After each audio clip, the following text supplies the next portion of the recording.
Bam! What is up with the squad? It's your favorite auntie with Uncle Tendencies in the building with Rob the Man Media. It's Hot Take Wednesday. What's up, fam? What's up, Rob? What's happening?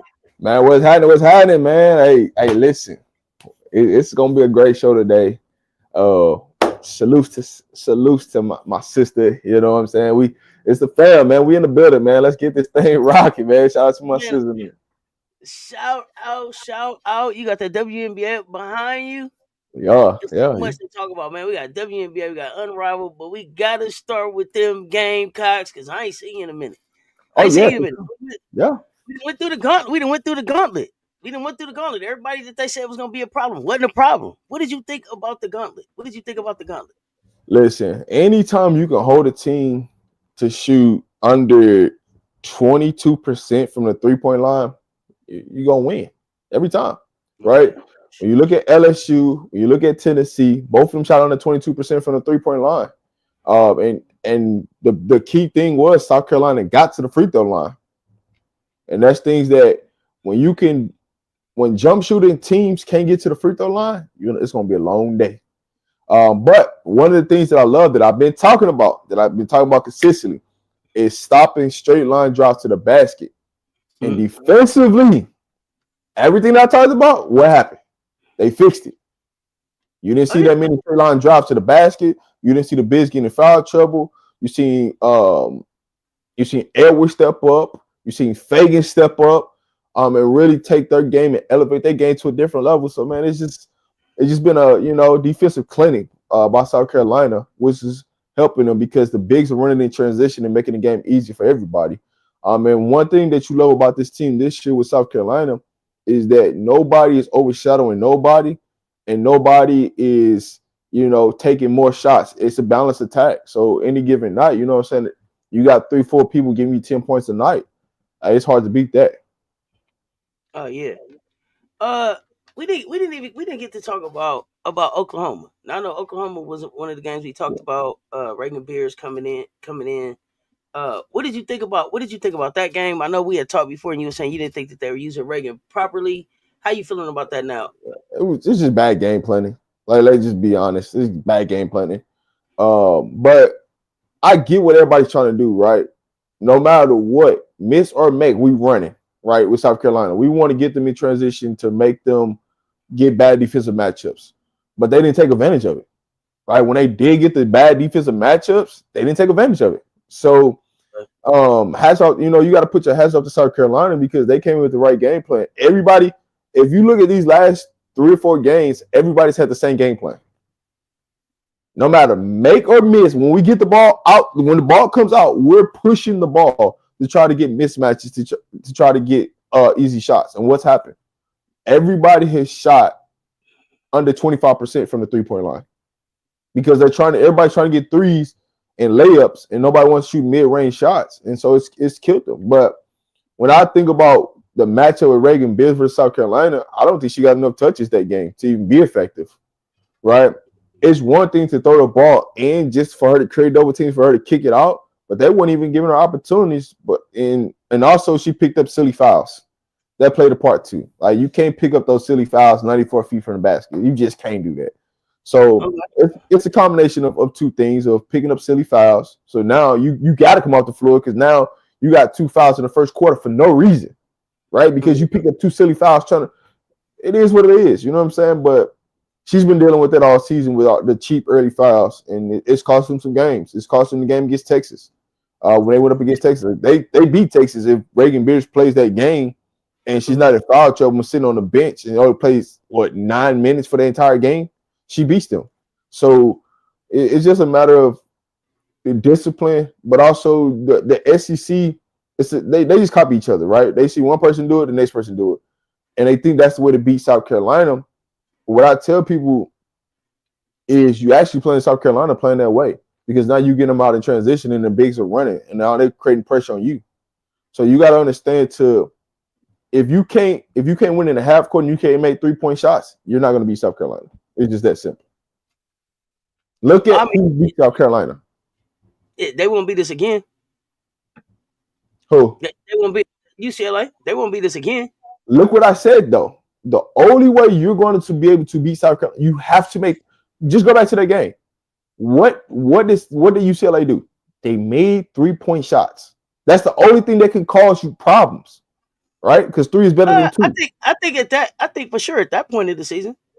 Yeah, But that's the only thing. I also feel like we never made an adjustment on their guards. We never made an adjustment to even defend the three. We kept our focus on working on the big because I feel like we wanted that work. So that's why that's why I've been Yeah. the same. I've been the same level of confidence since before the season started on the repeat tour. It all starts to come together right around February or March. We not finished. We not finished getting better. But We what was not the finished second? making adjustments. What was the second thing I said about South Carolina? Don't what you double teaming the post for, and what happened? I don't think we double teaming in the post no more. No, I'm saying when I said that UCLA game, I said there's no need to double the post, even when you play against Reagan, like because you're creating all you're Yeah, doing yeah, is I got you. creating is you're creating open shots by doing it, right? Just let your bigs play 1-on-1. If she gonna Oh, get we 30, are. let her get 30, because ain't nobody else gonna do nothing. And so what they have done, they follow their game plan. If you're gonna go off, let it go off. Guess what? The rest of these That's people. always my choice. Yes.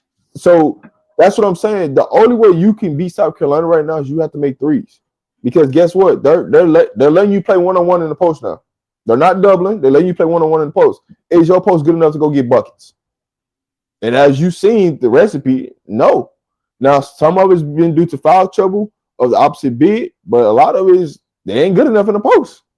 LSU, they ain't got Well, no I post mean, player. even if yeah, LSU probably isn't a good example, but I Yeah, mean, even some of these teams that have a post player, they're not deep enough.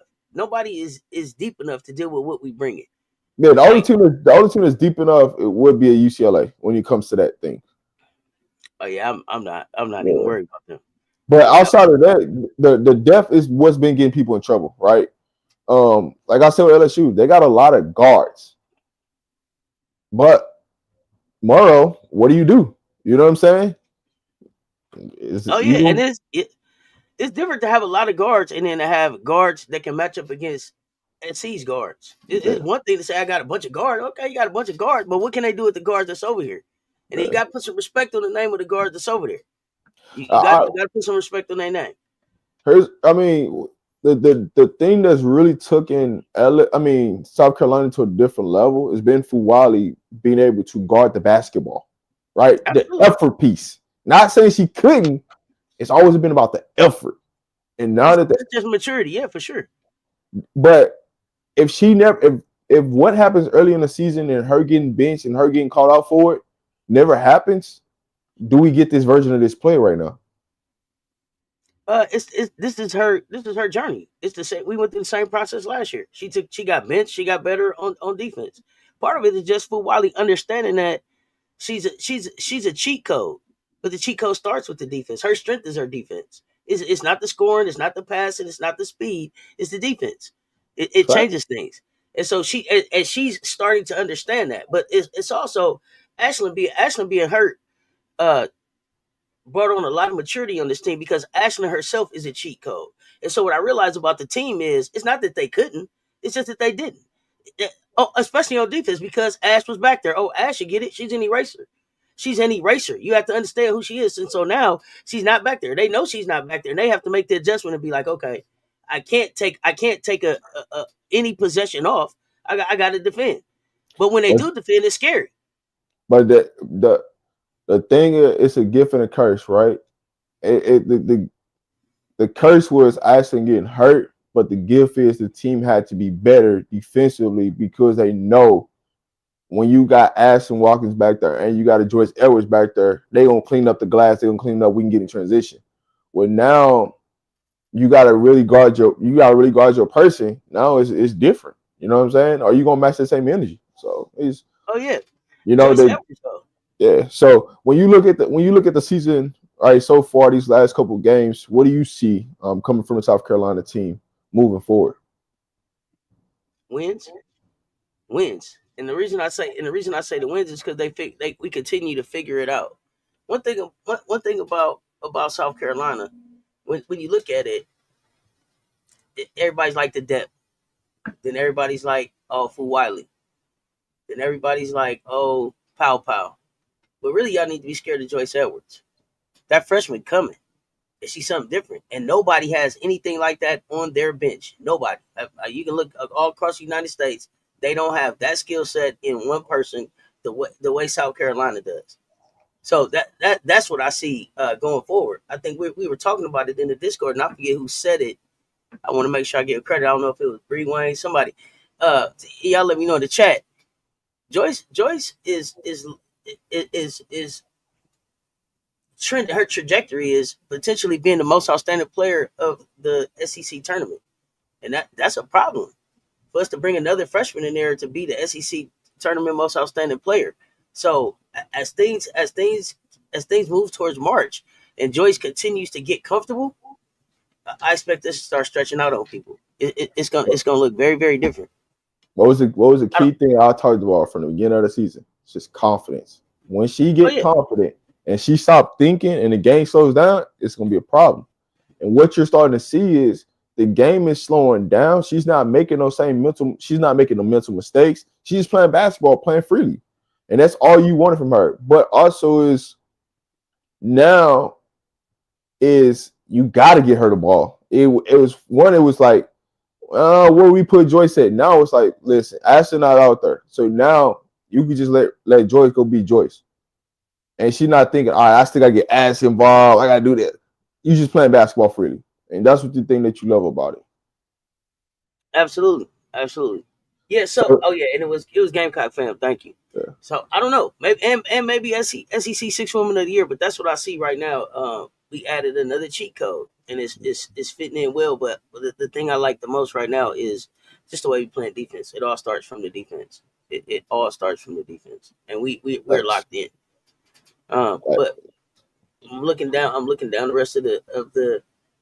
That was my next question. It's only one game on the schedule for me that I got circled that I even have interest in the rest of the season for South Carolina, because everybody else is just it's gonna be what it is. You know what I'm saying? It's only one game. You know what game that one is. You got to tell me, because I'm I know people are like Texas, the rematch of Texas and Texas. That game don't even interest me. They can't do nothing different. And then Kentucky is like Texas A&M just beat Kentucky. That ain't the game I'm talking about. February 16th. Oh, that definitely ain't what we worried about. They come up CLA. You talking about UConn? It's not. Yeah. It's more of the maturation of having Sarah Strong down there in the post, having a Paige Baker on the wing, having a combination of the two, right? Of what does that look like, right? The dynamic. I still think South Carolina wins that game. That's not a question. I just intrigued with the matchup piece of them two, and then with what's the name coming off the bench, right? Who's probably going to go to the WNBA after the season, go to the draft, whatever. That's what I'm more intrigued with as far as the matchup goes. Anybody else? You said Fudd. Yeah. Uh-huh. Everybody else in the SEC and the rest of the schedule. Nah, I ain't worried about that. So I guess for me, I'm looking at Yukon, and it's gonna be a big game, right? But it's in CLA. It's the last non-conference we got. It's Paige's last trip to CLA. It's gonna be a big game. I think we're gonna be intentional about making sure that we let everybody know we feel like we got the best freshman in the country. Like, I feel like we will showcase her talent at that time. And I don't know if they got anything if they have anything that can answer it. As far as what they bring in, we were able to neutralize, and I know they're not exactly the same because there's no Nika Mule, but we were able to neutralize Paige and Aaliyah Edwards, and I don't remember who else was kind of scoring with them, even without a Camila Cardoso.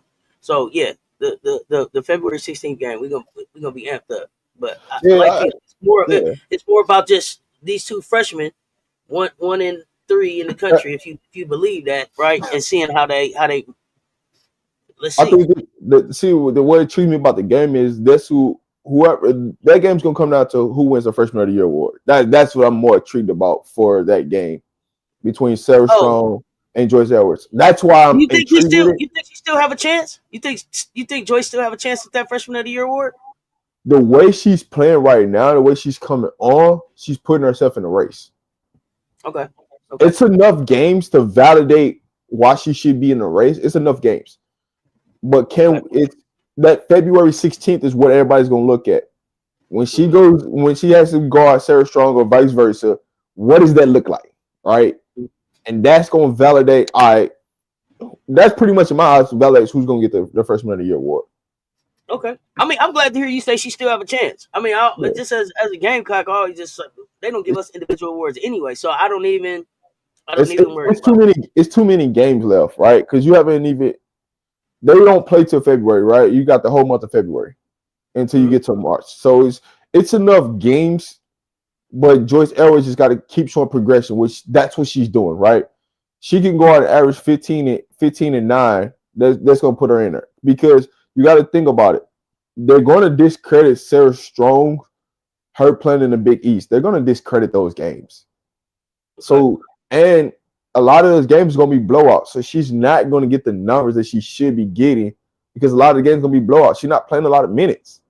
And so that's why, for me, I'm thinking like, in Yukon sense, with them not playing a lot of minutes, with them not playing um, Paige a lot, what does that do when you get to the tournament time? Like, yeah, you're going to get put in the right bracket, or when you get to a big time game and your player's not used to playing a lot of minutes, when you start playing more minutes, guess what's going to happen? Fatigue's going to happen. You're going to Yeah. start missing shots that you normally make due to you're not increasing the play level because Gino's taking them out, but Gino's been around the block. You know what I'm saying? He's developing his bench, which makes sense. But at some point, you got to start increasing the minutes, especially if you want to get to where you want to get to.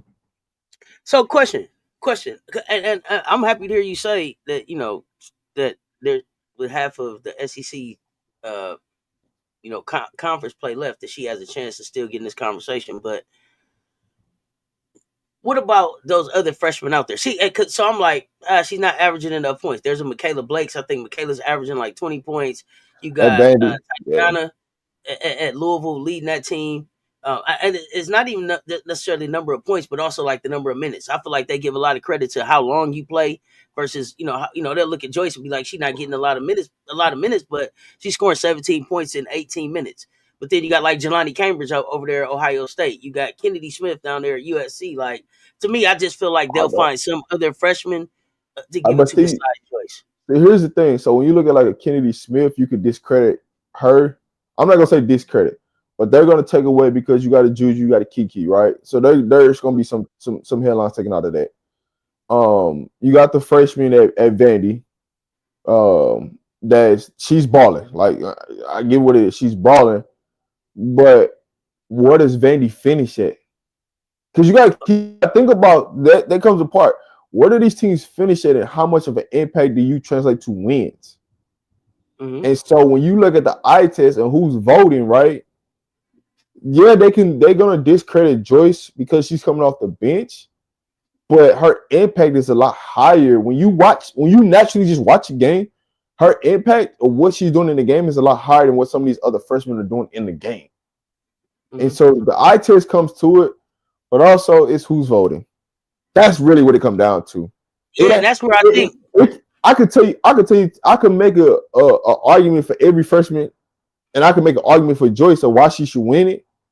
But at the end of the day, it's gonna come down to who voting, and Do we you all think the know who voters even voting. watch the game? And see, that's my thing. So when we talking about eye tests, we talking about what it is we see. I don't even think the voters actually watch the game. I think it's like They it's don't. too many games to even watch. So they take a look at the box scores, and then the highest numbers they take a look at highlights. And so they and then the highlights is not going to show you what you necessarily doing on defense or Yeah. what are the other things you're doing besides scoring to be able to contribute. And so to me, that just always gets us out of the conversation. So if she's got a chance at freshman of the year, I think that she should be in the conversation. I just don't think that they don't give it to us. Hey, Bree Wayne, I Or they'll say it's a 100%. stacked team or something like that. Yeah, But go ahead. that's what I was going to respond to. Bree Wayne on the stack roster. Like, yeah, you could say it's stack roster, but how many bigs is South Carolina really truly playing right now? That's making an impact in the game. It's only two. It's only two. It's only two people. It's only really two Two post players. No, Chloe Kiss makes a difference too. So Chloe, I'm not. Nia, I'm not saying that she doesn't make a difference. I'm talking about when you look at the last 3 to 4 games, who's been that person, right? That's Fagan, and it's been yeah, Joyce Edwards. Fagan and Edwards. That was like when broadcast, like, just think about it, because the media is already telling you how they feel, right? When you turn on the South Carolina game and it's on ESPN, what player are they talking about? They're talking about Fagan. They're talking about Joyce Edwards. So they're already telling you how they swayed everything. All you gotta do is listen to the broadcast, because the media. The one thing about the media is going to tell on themselves. All you gotta do is just be quiet and just listen, and they're gonna tell you who in the race and who not in the race. That's what I'm Oh telling you. yeah, Joyce Edwards in the race because you feel like they're ESPN talking been about it talking too about much, us? huh? You think ESPN talking about us, or because I don't think they talk about us the way they Certain, talk about these other teams, certain broadcasters the fall in love players. with certain players. Okay. That's what you got to realize. Once they fall in love with a certain player, it doesn't matter anymore. The player got to do something to mess up them not talking about him, right? And what Joyce Ellis has done is she's impacting the game, things that's not in the scorebook that you can't look up stat wise that she's impacting, which is allowing them to talk about her, which is allowing her to be a key piece to why South Carolina is winning. And Mm-hmm. so those sometimes when we look at the game, we can say, "Oh man, this kid's better, this kid's better, this kid's better," but the media can have a whole different another perspective on it.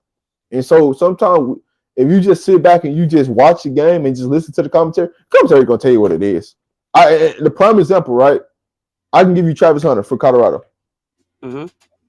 Everybody, as much as they talk about Travis Hunter, there's no way he's losing his trophy. If he loses his trophy, you know something going wrong. And so when they talk about South Carolina, they're not talking about Pow Pow. They're not talking about Tesla. It's not saying that they're not, but they're not talking about like they're talking about Joyce Edwards right now.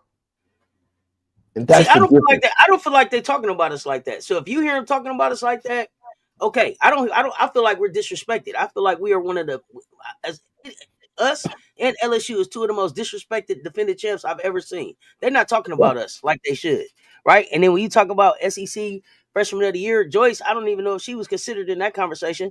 Lay But you, won the SEC Most Outstanding Player of the tournament, and then she's not even in consideration to be SEC Player of the Year. So for me, the individual awards, we don't even worry about them. I don't even check but for them. I don't even I really don't even listen because it's so biased to me. why they don't talk about South Carolina? It's because they don't want what's already there. Right? Let's keep it real. They just don't want Don Staley to be the face when she's the face. Oh, okay. Yeah. I mean, she is the face. We know that. But they don't want her to be the face. They rather be Gino. They rather be somebody but her. But they can't So give maybe credit to. so But listen, they can't give credit to Kim. They can't give credit to Kim because she they don't. She got players that they don't like. They not marketable in their sense, so they can't who put Kim do there. you think? Who do you think? Who do you think isn't marketable, or who do you think they think isn't marketable? Because I know you're not. This is not what you saying from LSU, really? They don't think, quote unquote, you know what I'm saying, they don't like them because they kind of ghetto, all that type. That's the narrative that they give out, right? And Mm. so when you look at the presentation of what Kim's leading, it's hard to validate, man, us putting Kim in, you know what I'm saying, giving them respect to him. Because you got to think about it. She's went crazy on the media. And when you start going crazy on the media, guess what happens? You think they're gonna eventually gonna give you love? No, because they're gonna know who you are. And so everybody has their pros and cons. The thing about it that I hate him much is Don Staley doesn't come there and disrespect the media or anything like that. She gives them the utmost respect. It's just they're tired of Don winning. They want somebody else to win. Because guess what? If it was Gino winning, they would have no problem with saying Gino talk about UConn to the. So they're hoping See, for you. They're hoping for UCLA, right? I think that They're hoping for these other teams. I think the issue with Dawn is that she's too unapologetically black. Every time she open up her mouth, she's asking about where the black women coaches, what we doing for black students, what she's doing for these black kids at a predominantly white institution. To me, is a problem. So Yeah, I don't even think that it's the winning. I think it's the way in which she wins. You can't Don Staley don't buck dance. She gonna be who she is, genuinely, unapologetically, and authentically every time you see her. Whether she's at the game, whether she's at practice, whether she's on her way to the mall, if she's in the Gucci shop, like she's gonna be the same. It's always the same. Her activism and her advocacy is always there, front and center, and that's hard to deal with. She's not changing, and she's gonna And tell it's, you what she earned. you would think it's about winning, right? You would think you want to glorify the people that's winning, but it's not. I'm just keeping it a buck. It's not. Yeah, right. It's not because guess what? They wanted South Carolina to lose because they wanted the drama from it. You know what I'm saying? Because America is about the drama. They got to have a storyline. They got to have something to build up to the tournament. And so them winning, it's harder to talk about South Carolina now because it's like, damn, man, LSU, why y'all couldn't just beat them so we can have some drama build up to the SEC tournament that's gonna lead into the NCAA tournament. That, you know what I'm saying? So that's what they want. And because South Carolina not giving it to you and they being class about it, like we gonna come in, we gonna beat you, and we gonna have class about it. We ain't finna get up here and do all this rah kiki ha ha. And we just finna come here and do what we do and we out of here. You know what I'm saying? It's like And Dion so with the Bucks. It's like Dion with the Bucks. You're not yeah, gonna get. It's no. We in here being professional. We in here being professional. You're not gonna get. You're not gonna be able to tear this team apart. You're not gonna be able to have us going back and forth with each other on social media. None of that. That's a great point. That's a great point. here's what I'll tell you, right? What happens to most of the time when it's a black player that's gonna get selected first and second in the WNBA draft? What happens? They go find something from their past to tell you about to try to make them look less than, or to try to actually maybe not even have them be the first pick. That's what I see happening. But So, so, so that's what's what I going mean. on? So what's going on with Paige Beckers right now? You hear anything? No, Okay. the only thing I hear, the only thing I keep hearing, the only thing I keep hearing about Paige, but I listen. I haven't been out on social media like that. Is people telling me that Paige is saying she doesn't want to go to Dallas. I haven't seen Paige say she doesn't want to go to Dallas. Besides that, and Paige having a stalker, I haven't heard too much about Paige. Really. But that's what I'm saying, right? If it was somebody else in that number one spot that wasn't Paige Beckers, bro, you were hurt. You better be so much going on. Do you think she still goes one? Do I still think she goes one? Mm-hmm. I mean, I want to see who declares for the draft before I get an answer. Mm. And also, the reason why I'm saying is segues into the WNBA. With the trades that's going on right now and the player movement that's going on right now, you might not want to go to Dallas. Well, okay, now let's talk about it. Okay, and so is there a player that declares that you think automatically becomes the number one pick over Paige? Is there somebody that specifically could declare where you'd be like, oh, if they declare Paige is moving down to 2 or 3? First of all, we don't even know what Dallas roster's going to look like. That's the first question right there. Like, yeah, we do not. So before we even can get into anything, is what does Dallas roster look like? Does AL even want to be there?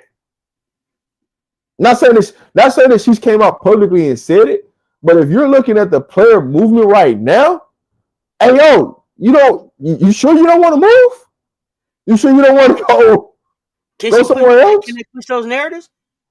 Can Paige force her way out of the number one pick, and is Enrique still in Dallas? You can push her way. I feel like this. One or two things are gonna happen, right? Because here's the thing, right? LA, they got their big three now, right? I said they got their big three. They got it. They're still one more piece away. They need another guard, but they're gonna be a tremendously different team looking this year. The Aces, with them adding Lloyd, they pretty much just stayed the same, right? They got to add some pieces to them. What does Seattle do? Got more clunky. They didn't do nothing. Seattle. But are they finished? Are they finished too? That's the other question. Seattle and Dallas is in the worst two positions out of everybody. Because you got to think about it. Nneka can still go somewhere. She's an unrestricted free agent. She don't gotta go back to Seattle. Mm-hmm. All you really got right now is you got Skylar Diggins and you core Gabby Williams, which I don't understand. Why did you core Gabby Williams over coring NECA. Like that just logically don't even make sense for me right there, logically. Could NECA be court though? Because I think if you've been Oh court no, twice, she couldn't. She couldn't because she only played one season. NECA She court NECA. couldn't. But She couldn't. are they core and Gabby the keeper or trader? They're gonna end up trading her. Okay. What do you I have? thought Gabby would end up in Connecticut, but I think Washington Mystics are in a terrible situation because who wants to go there, and then what power do they have? None. They like. All right. So bam. So I'm just people right. That's just the west side, right? Atlanta on the east side. Them adding BG with Ryan Howard and Gray. I don't really like that mix. That's just me personally. I don't really like that mix. They got worse to me. They got older and slower. They got older and slower to me. That mix just don't matter to me. That Washington, ain't nobody going there. Connecticut, I don't know what the hell going on there. What the hell they doing? But could they go all international in Connecticut, right? You got my man that coached in France. Maybe he brings international players up to Connecticut. It's the casino. You know what I'm saying? When I look at Connecticut, you got to feel that he finna go younger and he finna go international. Like that's just got the written all on it. Like that's just what that looks like. Alyssa Thomas coming out and saying, "Hey, they throwing a 2-year-old birthday party on the court when I'm trying to practice. When we trying to practice for the playoffs, got to have free agents." Like, well, yeah, I'm playing on Connecticut. I forgot about Phoenix. They got Alyssa. So I mean, it's just like. And by default, they probably got Bonner too, though, right? Here's the thing: if I'll be honest with you, if I'm Phoenix, I go get AO. Really?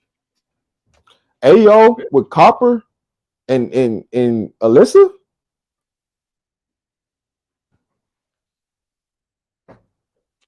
I don't know. Because I think you're going to get Bonner there. I think Bonner ends up there by default. But just think about it. That'll be a nice solid 4. You got just think about it. You got AO, you got Copper, who's going to defend, who's going to be a two-way player. You got your shooter in Bonner. You got Alyssa, who's going to rebound everything, and there's going to be a willing passer that's going to be a point guard. Because guess what? Phoenix don't got no point guard because they just traded it away. So when you bring in Alyssa Thomas, she's pretty much a point guard. So now you could take. I mean, she's a switch army night. She's a switch army night. Yeah, you could put Enrique off the ball, right? You got shooting around. You got spacing. That's how I look at it. I look at the spacing piece of it. But if you Dallas, what am I taking for AO? You want picks anyway because the roster was already terrible, right? Because think about it. Howard ain't coming back, so you don't got that. You don't got Somley, and you got two big bigs. Somley to come back? No, hell, she's not coming back. She already said she ain't coming back.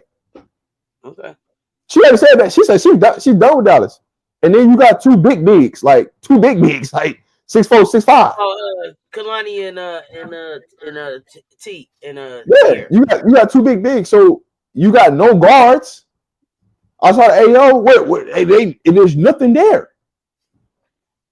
Well, Paige is coming. Come on, man. So if you're Paige, do you try to force your way out of the number 1 pick, or do you just go back to school? Who's got the number 2 pick? The Lakers. Seattle has a number 2 pick. I'd rather go to Seattle. Really? After the way they treated Nika Mule, what do you see there that you can do? I'd rather go play with Skylar Diggins because she's a natural point. I go to the natural 2. Okay. So then where does Washington go? Because you keep on listen. Because think about it like this. I'm gonna be more athletic, right? I got Skylar Diggins at the 1. I have Paige at the 2. I have Gabby at the 3. Horson's at the 4, and you got what's her name at the 5? Beggar, Izzy. Izzy. Yeah. That you athletic. You athletic. You got scoring ability on the court. You got shooting on the court. You got 3-and-D wings. Like what else could you ask for in that situation? Does that beat Vegas this year? You're not going to beat Vegas this year if you're Seattle. Like that. Isn't that supposed to be the goal? Well, I mean, people probably aren't considering Vegas as like the team because we got. Here's my thing though. My thing with Seattle is when you really look at it, are you playing for the long-term goal? Because you really want better picks for the following year draft, not this year's draft. The next year's draft, that draft is gonna be different. So Paige is just tanking this year. Man, listen, I'm not saying Paige. I'm saying the WNBA teams. Why you think? Why you think they're selling these first round picks like that? Who's the third pick? I don't know who got third pick this year. Y'all tell me in the chat. I'm sorry. But think about it with the WNBA, right? What they're doing right now. Why are people trading the 2, 3, 4, 5, 6, 7 picks right now? I'm glad you brought that up. People was telling me about how Olivia Miles need to be there. Kiki is there. And I'm saying, I don't think the Sparks need Kiki or Morrow. They Olivia don't. Miles, I don't think she has a WNBA body. She has a WNBA game. But if you got one more year, get healthy and get bigger. That's my opinion. So to me, when the Sparks traded away too, it was like, well, we don't value anything that we could get at too. So we're not even interested. No Paige, no picks. We straight. But think about that next year. Now I'm wondering about the quality of this year's draft. It's not. But think about the next year's draft. What's in that draft? I'm excited about that year and the year after. I'm excited about what's coming after that. But this year, I wasn't sold. But okay, let's talk about it. But see, that's what I'm saying. These first round picks, that's why they're getting traded like this like it's hot cakes, because they don't look at it with no substance. So like, if I'm Seattle, what do you do? Like, what was the reason for you getting a second pick for? Unless you're thinking about taking Paige Beckers, what did you get a second pick for? Well, are you going to take that pick and package it with some of your veterans and send it someplace else? Bro, I'm packaging that pick and I'm sending that shit to Washington. To whoever I think the Washington team is. And then what do you want for their pick for next year? Because you think they'll have a high draft pick next year. Got you. Yes. Listen, if I'm anybody, I'm packaging picks to get to the next 2 years. How do I get draft capital for the next 2 years? The heck with this year. I'll go sign some free agents just to make it tank. Just to make it look bad. Like, I'm making it look bad. Like, I'm gonna make it look like Phoenix of last year. Make it just take it all the way out. Like, I don't even care. Take it all the way out. Because guess what? The next 2 drafts, I can give me a franchise player that I know can go ball out. Oh, absolutely. But I also think that the players in this year's draft that are worth something, they're not gonna take it 1 through 5 anyway. Like a Fagan, a Bree Hall, them type of players that's gonna be able to come and stick on your team, they're not gonna take them that high anyway. Yeah, but I mean, the good thing with the WNBA is talent in the draft, but it's not at the top. The good thing about the WNBA is you got 2 more franchises, so that makes more roster spots, right? You got San Francisco this year. Well, possibly you might have 4, depending on how the WNBA want to play this out. You might end up having 4 by the next year. Well, they had said 4 by 2026. So yeah, you might have 4. So when you look at it, right, San Francisco, Golden State, they already got their team. If they're smart, they're tanking. I wouldn't even, if I was them, I'm taking. Because I'm waiting to see, are they going to tank or are they trying to trade? They took a lot of players out the expansion draft that didn't make sense. It didn't fit to me. No, it makes a lot of sense. It makes a lot of sense what they took. I'm taking to get to the next year. That's what sense that made. If they take it, yeah. But if they were trying to compete this year, no. Listen, think what you just did. You would have got all the below mid players of the WNBA. Like, I'm taking. I'm taking because guess what? I know the following year, I'm going to get a high pick, and with that high pick, I got the probables of getting a Lauren Betts, a Juju. Like, but you think Juju's coming out next year? Man, what? She ain't staying in college. She out of there. Is Juju old enough to come out next year? She 3. You all gotta be 3 years out of high school for the WNBA. She out of there. I thought you had to be a certain age. No, you gotta be at least 3 years graduated. She's out of there. I thought you had to be turning at least 22 or 23 in the same year that you coming out. It's an age or something around coming out the draft. You got to be 22. Thank you. Listen. That's why they were saying Florida couldn't come. Listen, if I'm being honest, this is what I would do if I was Juju. I would play the rest of this season. I would go overseas and play. You may see players do that. Here's why. Listen, if I go overseas, I can come into the draft the following year. I mean, if she could do that, I think so. You got to be Listen, 22 in the draft year, and you have listen to to be what I'm saying. graduated. If you're a high caliber player, you can literally go overseas and play and come in and be in the draft. They're literally about to draft a 19-year-old in the draft from overseas Yeah, next yeah. year.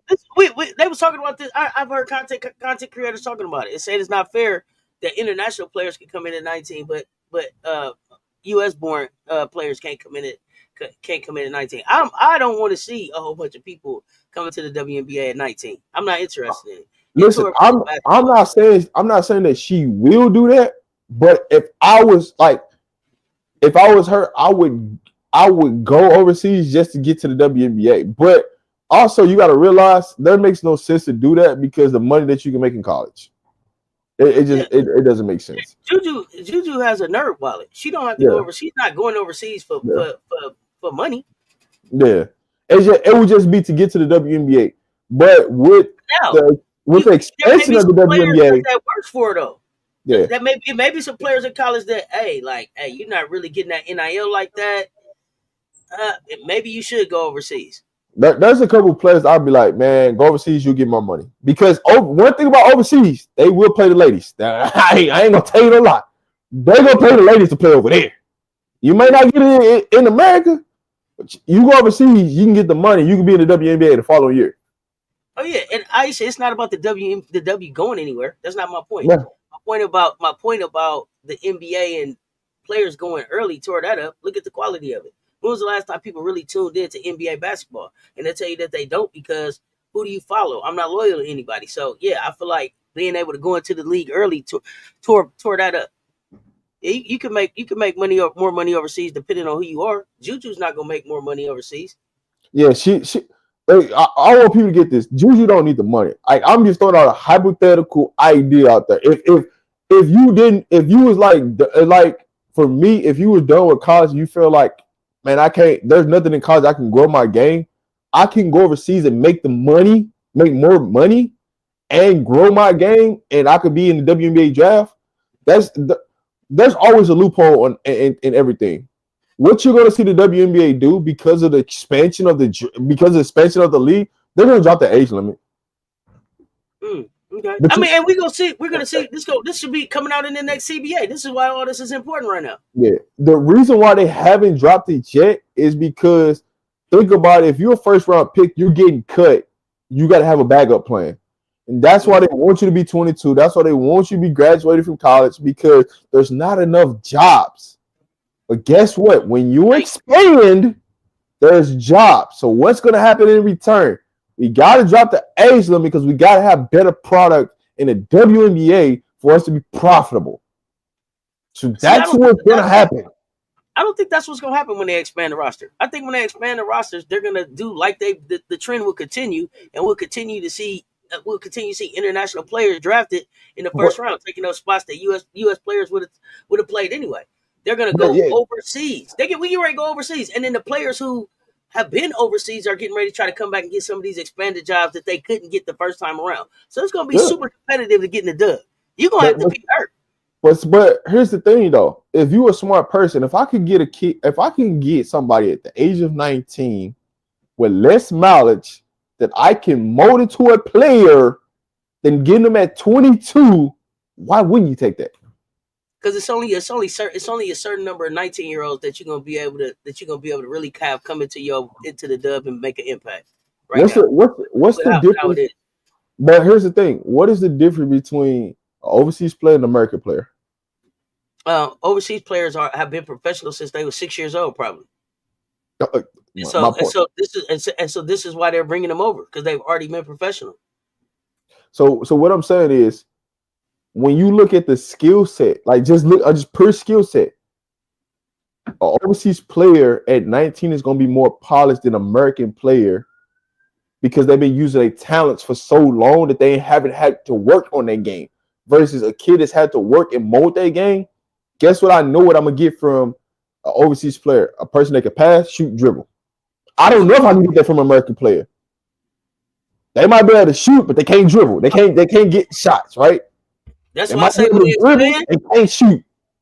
Think, That's why I say when it expand, it's international players filling them spots. like, just think about it. If I wanted to go draft anybody off Tennessee, what am I drafting them for? I don't know.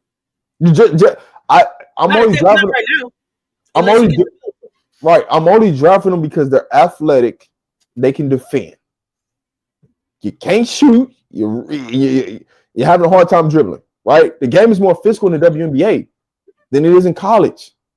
Oh, I And agree. so those are the things that when you talk about the intellectual of the game, it sucks that like you got to force a Juju Watkins to stay in college that long. That sucks, right? You got to the kid from Florida State. I can't think of her name, but she's got to stay in college. Like some of these players, it's like, come on, dog. I don't have her really sticking in the WNBA though. You talking about Latson? I don't have her I sticking. do, I do. Yeah, I don't have her I, sticking with the number of international players and players that are getting ready to come back with her size. I don't have her sticking. Dynamic scorer, but I just don't have her sticking. I do because look at the three position in the WNBA. It's not that big. It's gonna be big. It's Everything, going to get even it's the going to guards is get getting bigger. it's going Yeah, to get bigger because of the international. But if you have to go with what you see right now, she's got yeah. opportunity right And now. what they see right now is they see her and they see a whole lot of other international players too. Like it's competitive out here right now for me. To me. Like I like the kid, but I don't think that when you look at what's over there international trying to get back over here, plus what's getting ready to come out of college, plus what already tried to be in the WNBA that's Yeah. overseas trying to get back. I don't think that she sticks. But we'll see. She got time. I'll say this: not every girl that's in college deserves to go turn pro, and that's where you're gonna have. And that's why I said when you got pure talent, some of these kids shouldn't have to be there for that long, right? The only reason why Lauren Betts is gonna stay in college this year, next year, is because our little sister's coming. If our little sister wasn't coming, she'd be going to the draft. It would be good for her to go. It would be better for her to go this year. You know what I'm saying? So what I'm saying to y'all is sometimes we want talent to stay there, but it's like if we allow talent to stay in college, when are you going to allow the younger generation to move into college? Because you see what you're already seeing what the president doing. He already taking Pell Grants and funding away. So if you keep these players there, how are you going to help get the younger generation into college? Because you need roster space.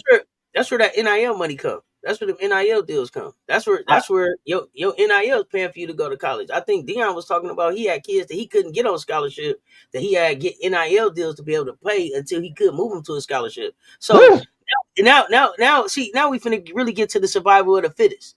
yes. Now you can't just be here because you tall. Now you can't just be here because you fast. Now you got to be a complete player. We finna really find out who's who. We finna get the pretenders and the contenders. We get ready to separate them. Well, We get ready to listen. separate You're going to find out who can develop and who can't. These next 2 to 2.5 years, you're going to find out what programs can develop and what programs can't. I give Vanderbilt a lot of credit about developing because they took them. this kid from Colorado. It's a center that's on their bench. She's 6'4", 6'5". I'm talking about. If you watch her in high school, you'd be like, "Why are y'all taking this kid?" But they have developed this kid to a project kid. And if she can develop these next 2 years, they're gonna be straight. They're gonna be straight. And that's the thing. It's if they can develop them, you know what I mean. But and it's like you said, we're gonna find out what schools really develop and what schools don't. Like And I think. Oh, go ahead. don't get me wrong, I'm all for the player, right? Me playing collegiate, I'm all for the player. But Hmm. Yeah, sometimes generational talent shouldn't stay where it's at. Like just let it go and let it because you got to think about it. What you're gonna pay that generational talent to be there, you probably could pay 2 or 3 more people. And so why hold on? Just allow them to be where they're gonna go. It's naturally gonna happen. Just let it be, right? That's my philosophy well, behind things. I mean, the Because thing is, here's the thing: if I'm sitting at college and I'm for sure I got my NIL money and it's coming in, and I'm at 1 million, 2 million, 3 million, wherever I'm at, and then I could come out of the WNBA, I could come out and go to the WNBA and stick or not. Am I coming out for stick or not? Because if I don't stick, where does my NIL go? If I'm not playing, who's paying me to be a brand ambassador of anything? And so, yeah, do I take that rule? Do I take that risk, or do I ride it out and get all the money I can before I go see what the dub is doing? I don't know. So I think But it's hard to say here's, with the the thing though. CBA the way it is. We got to see the new CBA before we understand whether or not it's worth the risk or not. Well, the new CBA is going to control what happens in college. That's just the bottom line to it. Absolutely. Like the new CBA controls what happens in college. I don't know. That's how it always works. Well, it's going to depend on whether or not people decide that Unrivaled could be a viable option. Like, is it a viable option for me to play college basketball and just play Unrivaled and international? Do I need the dub? So, Or am I okay with 250,000 out of Unrivaled and it going overseas? So, I don't know. my And I so think some kids may say, I'm cool with just playing Unrivaled. so here's my thing, right? I hope that they take this into consideration of what they do in the NBA with the WNBA. Mm-hmm. If you're good enough after 3 years, just have a combine for all of them with the 4-year players. They're good enough to go, let them go. If they're not, allow them to get the feedback of what they need to work on to come back to college, right? I hope they adapt that rule in the WNBA because I then hope that they have a G because League too, or something like the G League for the well, WNBA. you got to expand first before you can do that. So Yeah, but that's what I'm saying. that's the big thing. So if they do that, then I think it solves a lot of problems, right? If you allow because then it's like even if you took it down to 21, right? Just say you take it down to 21, right? Or 20. I'm gonna say 21. That allows females in 3 years. But here's the problem. Here's the problem that you really got. And you're saying 22. These girls are coming to college younger. So you telling them to be at 22 is a real problem to me. Because if they're coming in at 17 and they're developing by 20, I got to stick around for another 2 years for what? Because a lot of these guys are coming in younger now. But 60 to 75% of y'all ain't sticking in the league anyway. So what you rushing for? Yeah, but see, that's The where league isn't finna expand to where it's just all of these jobs. There's 4 teams coming. There's 4 teams coming. At the but you most, know, that's 48. That's 48 more jobs. correct. But what's going to happen is you're going to have watered down product if you don't have if to eliminate all this. If you just have a combine for juniors and seniors, you solve a lot of the issues because now you know you're not good enough. Go back to college, or you're good enough. Go to the league. So are the international players coming over to the combine too? No, they don't even got to go to the combine. So that's what I'm saying. Even if I go to the combine and you tell me that I'm good enough, am I better than the international player that they're gonna take? That's really gonna be on a franchise. Is So do I take the risk of declaring when I'm already at school getting my NIL money? But if I'm not gonna have a job. But here's what I'm saying to you. If you're not good enough, you have the option to go back to college to finish and get your degree. You know what I'm saying? Okay. You're getting the feedback. What I'm saying is think about a lot of these girls that go into the WNBA draft that know they probably not gonna make it. A lot of them could have came back, but they don't get the feedback. So that's what I'm saying. If the WNBA just put in a CBA to give feedback for the girls that come there to allow them to go back to college, a lot of this is solved. See, I guess I don't see it. I guess I don't see it like that because there's a whole lot of it's 36 of them that y'all said was good enough to come last year. How many of them? I don't never agree it's 36. To me personally. So it's like how many of them even stick? And then, so I hear what you're saying. I came to the combine. You said I wasn't good enough. I went back, but I wasn't getting developed at that program anyway. So am I going to get developed now with the 1 year?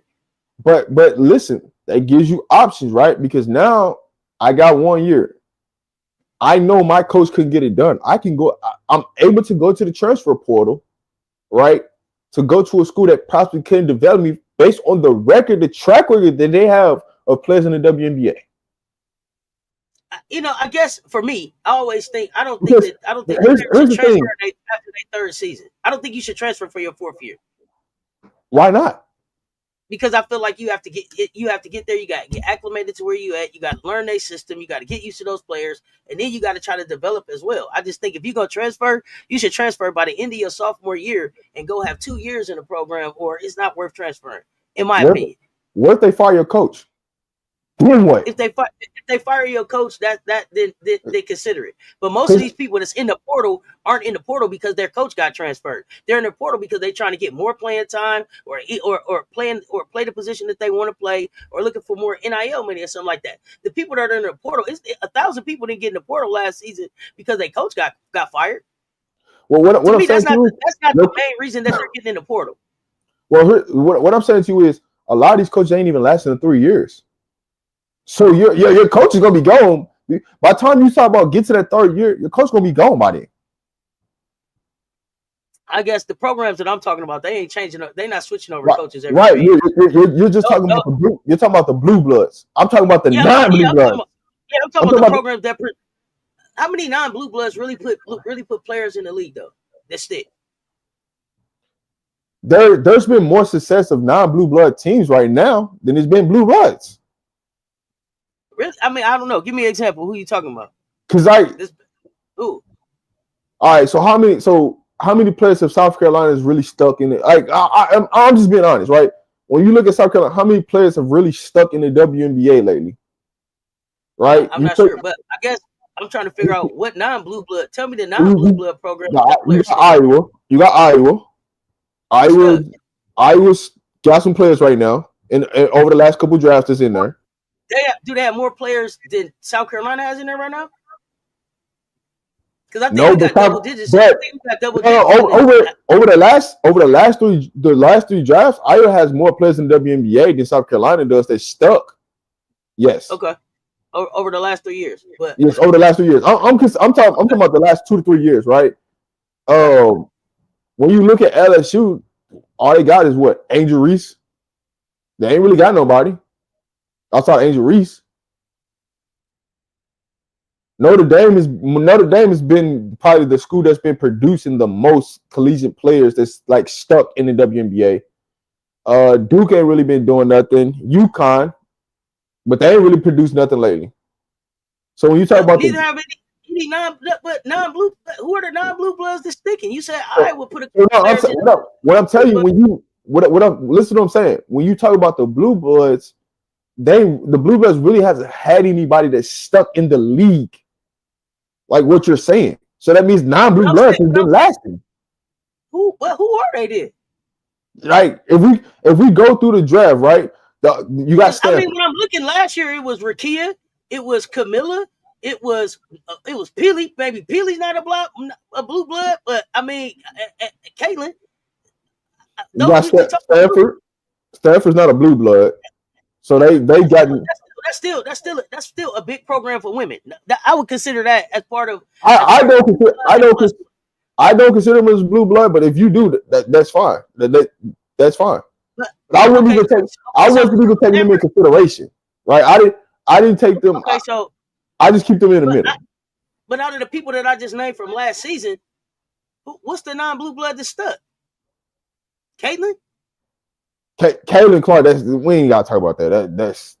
That's there, right? But how many players actually they stayed on the team, right?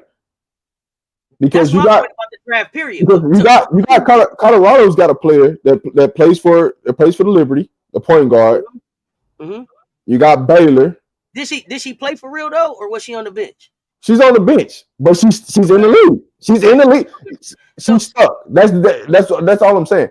I'm not saying that they're playing big time minutes, but I'm saying what's sticking and what's not. That's all I'm saying. Yeah, I just feel like it's more players from big programs sticking than it is these small programs you're talking about. Well, because only 7 or 8 of them stick. I'm talking about the Power Four. I ain't talking about the G5. I'm talking about the Power Four. When you look at the cross the Power Four, the big time programs are not producing players that's sticking in the league. Then who is the program that is? Right now, the program that's got players that's sticking right now is Stanford. That's the program. How many Stanford put in the league that stuck the last 3 years? You got Brinks. You got the point guard that's at Atlanta. And to me, Stanford is a proven program because this is Tar Vanderveer. So this is Tar Vanderveer's tree coming out. Yeah. So to me, I would expect them, but Mondo, I agree with you. Stanford's a blue blood. To me, that's a blue blood I school. don't consider him. Well, I don't consider him as a blue blood, as a traditional blue blood, but they've won championships, so they've been in the race. They take a lot of Colorado talent, so I give them credit there, right? Because I knew them because they took in a lot of Colorado, and I live in Colorado, so I know that program like the back of my hand. So for me, I don't consider them as a blue blood. They won. I do look at South Carolina as a blue blood. I look at Yukon as a blue blood. Like those are my standards when I'm talking about blue bloods. Those are my standards. I don't look at So to me, Stanford I like guess that. I'm calling Stanford as one because they're usually always right there in the Elite Eight, Final Four as far as women's hoops goes. So as far as women's hoops goes, to me, there's blue blood as again. It's Tara Vanderveer until last year. Okay, So but when I'm looking at I, them, I got them. I got is them. I Stanford. got them in the middle. Stanford. I got them in the Okay, middle. okay. So outside of Stanford, what's the non-blue blood that got players sticking? So for me, right, this is what I'm looking at. Right, I look at Baylor. Mm-hmm. What do you consider Baylor? To me, that's Kim Mulkey. I consider them. If you don't consider them blue blood, I consider them a staple in the women's Final Four game. That's Okay. Kim Mulkey. That they proven. That's championships. Okay. So what's your consideration of blue bloods? I just want to know because we everybody So has a I think different on this. so for me, it's for me when I'm looking at women's hoops, it's those staples that are always right there in the running. To me, them gonna be my blue bloods. The Stanfords, the Yukons, the SCs, the LSUs, uh, the ones that are always right there competing. So So and then you got your major schools. So to me, like non blue blood is like I give you Colorado. I give you Colorado. That's probably like a I, non blue I, blood. It's not a I'm major just factor. asking before I start naming school. That's what I'm asking, right? Yeah, yeah, Because yeah. because now if Baylor is a blue blood and now Kim Mulkey's not there, that means your team that's going to shift in there is LSU because of Kim Mulkey. Is what I'm. That's why I'm asking this. Okay, So okay. that's the reason I'm asking this, right? Because where do most kids come from when you look at the draft? They come from Ohio State's. They come from Ohio State's, Maryland, Baylor, LSU, South Carolina, Those are the Yukon. players that you see getting drafted. Maryland, Ohio State. Them is the ones getting drafted to Maryland's W getting players drafted. Ohio State's getting players drafted. Baylor's that getting are players stick drafted. that are sticking the last 2 or 3 years. And in the last 2 or 3 years, Who are they? They're like sticking. I'm gonna do the roster. I'm gonna send it to you. I'm gonna send it to you. Yeah, yeah. So we so Remind we me. so we come back so Remind when we me. come back on so when we come back on, we got this whole conversation. We have everything Yeah, laid out. yeah. I'm gonna Remind me lay it because out. when I'm looking at what's stuck the I'm last just few saying. years. I'm saying traditional where teams get picked from in the draft. I'm not going down to like the actual players. I'm saying where players getting picked from. Ohio State, Maryland, the Baylor's, LSU, UCLA ain't really had nobody lately. USC ain't really had nobody lately. Um, Okay, so LSU. When I look at LSU in the last 3 years, who am I forgetting besides Angel Reese that's sticking that's in the it. league That's right it. That's it. That's it. That's it. There ain't nobody to talk about. now? Okay. Notre Dame is a blue blood to me, so I don't even count them into a factor. Um, I'm just going down East Conference. So give me a second. Yeah. ACC, there ain't nobody in the ACC because Florida State, Duke will be the only team, but they ain't really produced nobody. SEC's been producing the most of the talent. So you got Tennessee, Mississippi State, Kentucky. And so for me, the SC is as blue blood as they get. Yeah. You got South Carolina, LSU. There's your two staples, right? Anybody else out of that is not even a consideration of blue blood. Not Tennessee. It's been a while. Houston. It's been a while. That's what I'm saying. Like it's been a while. Like for Tennessee, it's been a while. But you could throw them in. You could throw them in consideration. You could really throw them in Yeah, consideration. like they just had Pat Houston. Summit. They All just right, when had I think of Tennessee, I think about Pat Summit. They ain't did nothing since Pat Summit left. For me, Well, I'm yeah. talking about players that got drafted from there and got and Oh stayed. yeah, So yes. Orson, Tennessee. Rakid, like Yes, you know what yes, I mean. So definitely. Yes, definitely Tennessee. Um, the Big 12. You ain't got nobody in the Big 12. Colorado's got players drafted. Shit. I'm trying to think of anybody else in the Big 12 that got players drafted. You got Kansas. Yeah. Now, Rob, you got me up here. You know, I take my medicine, rolled up, trying to remember. Hey, Hold on. no. So here's what I'm gonna do. Yeah, I'm this gonna is a jump. good one. I'm gonna do my homework Yeah. too. So we gonna come The back to last this. the last three drafts, we I, Okay. we gonna pencil in the last three WNBA drafts, and we gonna circle everybody that's on the current roster right now, which it ain't gonna be hard, and we gonna see what schools they came from, and we Okay. Yeah. gonna see, Bet. and, that, That's and that, it'll that's be a that bet. easy. Let's do it. It'll Yeah. be that easy. And then we'll come back to it because So you this, got I'm you. doing I'm doing everything off the top of my head, and I ain't really without no research or nothing. I'm doing everything off the top of my head. Yeah. But This was not a planned conversation, yeah, y'all. this definitely wasn't. We Just went went here. this went left field. Like, this definitely wasn't. But this what Now happened though. you got my wheels spinning. Like, Yeah. damn, who was it? Was it? But when you really break Right. it down though, when you really like, let's be real. When you really break it down in WNBA, out of the 36 players, it's really only 7 or 8 players each year out of each draft. Other than that, everybody lives sees playing. I So agree with you. now, We're not playing, and that's the scary part. yeah. So right now, when you look at moving forward, how valuable are these 36 picks? That's why I think they're gonna be more international. They valuable, and I guess it won't be 36. It'll be 38 or 50, whatever many It'd it's be going to it'd be 40, the new game. whatever. But 40. this is the other thing I want to ask you. And I know we gotta get ready to go. But here's the other thing I want to ask you about the draft and how things are gonna change. Right. So we get the expansion coming in.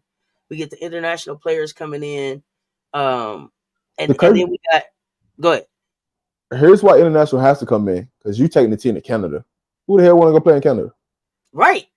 Right, but you also are bringing in you bringing in coaches with international experience, so they're going to want to bring players that they're familiar with, right? Yeah. Um, I do wouldn't you, be surprised if 10 players international get picked this year. I wouldn't be surprised. throughout the rounds? Eight to 10 between the 36 picks this year. I wouldn't be surprised. 8 of the 10. Okay, 8 to 10. okay. Well, sorry, I didn't mean to cut you off. What question you have? No, now you got me thinking about the 8 to 10 that'll get picked, and then where do they go? Draft and stash, baby. Draft and stash. So okay, now so do you see the hard cap going away? No. Oh, so then how are you paying these players this making this NIL money? Listen to what happens, right? You add 4 teams, which is going to boost TV revenue. That's all they need. So now we could trickle and sprinkle in, because you got to think about it. Does the owners going to sign off? The owners don't want it. The owners want to keep the hard cap, because you know why they want to keep a hard cap. You cannot think about if they take the hard cap away. What is Mark Davis going to do? He gonna spend his money. What you think? But what I say to the WNBA is there's 12 teams. 5 of them you own that aren't able to do anything because y'all ain't spending no money on. And then you got 7 teams that are spending money every place that they can other than salaries. If you take the hard cap off and penalize the people that go over and then spread that across the 5 teams that you got, it still ain't cost you nothing to improve your product across all 12 teams, right? So I don't understand.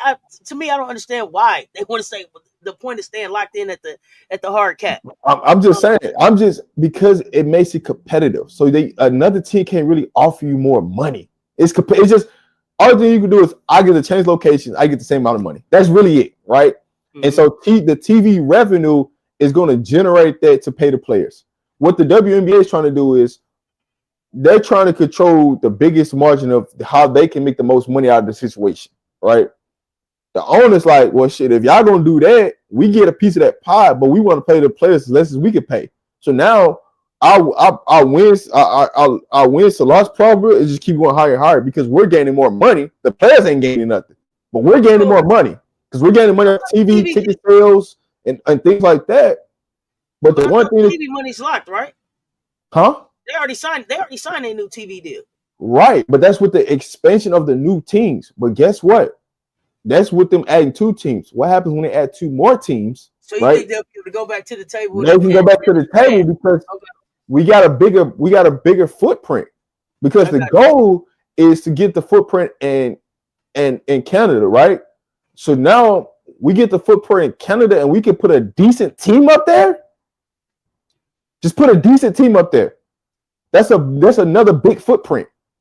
So you know what they're gonna do next, right? But How can we okay, expand? with the Canada team, how do you keep that from becoming a whole bunch of Canada players? Who's from Canada that's playing that you know? Me here. We had a whole bunch of players that was just on that was on the Canada team. Who am I forgetting? I get that piece, but do they have the star power to attract people to come watch? Aaliyah Edwards. Me here. Who else? Now I like Aaliyah Edwards, It was but does somebody else. she want? But does she want to go back and play in Canada? That's the next question. Now I don't know. What does it mean something different for her taxes if she goes home to play versus being an American and playing there? Right? Right? What does that mean? What does that mean for how she getting taxed? Kia Nurse, that's the other player I was thinking about. Thank you, Kia Yeah. Nurse, Leah Edwards.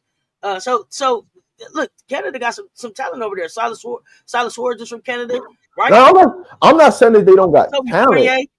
I'm not saying that they got talent, but when you talk about a kid nurse, look how old she's going to be by the time the team gets to Canada. We talking about star power, and so I'm also talking Yeah. about Silas Swords, and I'm talking about Toby Fournier. And if you come right out of Duke and go home and play, and you dunking and you doing all of that, and you Silas Swords and you coming out of Michigan and going home and playing, that looks Yeah. different.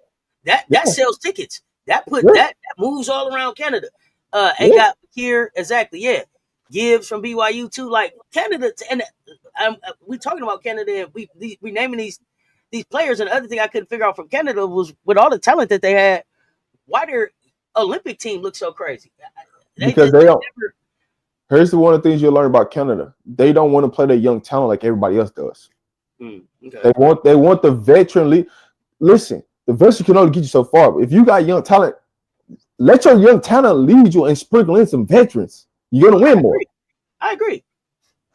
And you're gonna you attract more young fans to the game. But that's my point. So think about it like this: if I can't go play on a team Canada team in Olympics, why do I want to go play on a Canada team professionally? I don't know. Maybe the political climate. the political climate here may have you like, hey, Canada's looking better, and I don't know if you're from Canada how you're taxed. That may look different. That's may have you like. Those two things might have you like, yeah, I go home and play with Swords and Fournier. You know what I mean? Like, why not? Yeah. No, go ahead. No, that's what I'm saying. That's why it's like if you take the hard cap off and you give an owner like Davis, like he's just gonna spend as much money as he wants to, and then you're gonna get tired of the Aces. You're gonna get tired of the Aces because they got the best roster. Because he's just gonna keep spending money to make them the best roster. They're gonna trade. They're gonna keep paying people. As he's spending money, every time you go over the cap, it's a luxury tax, and I'm gonna take that luxury tax money and split it amongst these five teams, and you have to spend it on players. They to me, there's a lot of work that have to be done on WNBA. Right, we can spend hours talking about. Yeah, but see, the thing about it is the WNBA don't want to because they want to hold all the money. That's the problem. Here's the thing: if the WNBA would go out and just spend money on marketing, just put marketing, but they would be 30 times better right now. But they don't understand that it take money to make money. You got to spend some money to get some money. They're not investing in their brand, so other people aren't willing to invest in their brand. So there's that. But I got my homework. I got to get ready to get out of here. What you got on your channel for the rest of the day? Man, I'm gonna be live. Free talks of Colorado Buffaloes. I might do 2 lives today, so I'm gonna get off. I'm finna jump on, do a live, and then do a live later tonight. I'm about to do a couple shows. Just for because I'm getting ready to go. You know, my birthday is on Monday. Cess birthday's on Wednesday, so you know, two big Aquarius in this thing. So yeah, let's get it. So, yeah, I'm gonna be gone out the country, so I leave on Friday. So I'm about to knock out some lives. If y'all want to come chat it up, come talk. I'm about to just talk about everything. Not just talk about football. I'm about to just talk about everything. Whatever pops up in the chat, I'm going to talk about it. We didn't even get a chance to talk about the trades and stuff. So Yeah. when are we back? Because I know you getting ready. Yeah, my birthday's on the 5th. When Hey, when listen. Let's when listen. are we back? Listen. We can do another show this week, or we can do it one next Thursday. Depending on what you want to do. But next Wednesday, I won't be here. I won't even be in the country next Wednesday. Yeah, So, that's what I'm saying. That's what uh, I'm saying. You we tell me what work. We can do one this week. We can do one next week. We can do both of oh, them. yeah, It don't we can do matter. one. We can do one Thursday because South Carolina don't have a game to the first, so you know what I'm saying. We can talk about get into whatever. You know what I'm saying. You just Yeah, let me so know. y'all be on the lookout for the notifications. We not back next Wednesday, but we gonna get some hot takes to y'all between now and then or right after that. Uh Happy early birthday to you. Safe travel, sir. I appreciate the Yeah. conversation.